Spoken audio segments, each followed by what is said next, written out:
यानंतर एक breaking news येते। गोव्यात चेंगराचेंगरी झालेली आणि यात 7 जणांचा मृत्यू झालाय। देवी लयराई यात्रेदरम्यान ही दुर्घटना घडली आहे। चेंगराचेंगरीत आतापर्यंत 7 जणांचा मृत्यू झालाय तर 23 जण जखमी झालेले आहेत। गोव्यातली ही घटना आहे। चेंगराचेंगरी घडली आहे। लयराई यात्रेदरम्यान ही चेंगराचेंगरी झाली। मोठ्या प्रमाणात गर्दी झाली होती आणि त्यावेळेला चेंगराचेंगरी झाली। अपडेट्स घेऊयात आमचे प्रतिनिधी शिवाजी शिंदे यांच्याकडून। शिवाजी, काय अपडेट्स आहेत? आता काय परिस्थिती आहे तिथली? सुवर्णा, सध्या गोव्याचे मुख्यमंत्री घटनास्थळावरती पोहोचलेले आहेत।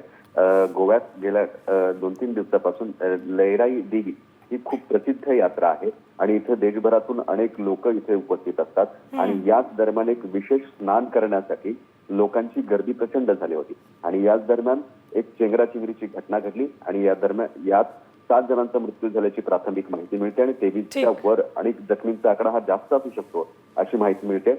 पूर्ण घटनेच्या स्थळी मुख्यमंत्री पोहोचून आढावा घेत आहेत, परंतु ही दुर्दैवी घटना म्हणावी लागेल। ठीक, धन्यवाद शिवाजी संपूर्ण माहितीसाठी।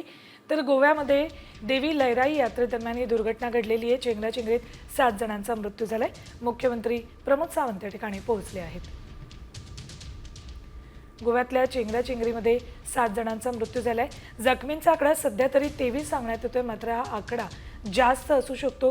ही प्राथमिक माहिती आहे की 7 जणांचा मृत्यू झाला आणि 23 जण जखमी झालेत। यात्रेदरम्यान मोठी गर्दी झाली होती आणि त्यामध्ये चेंगराचेंगरी होऊन 7 जणांचा मृत्यू झालाय।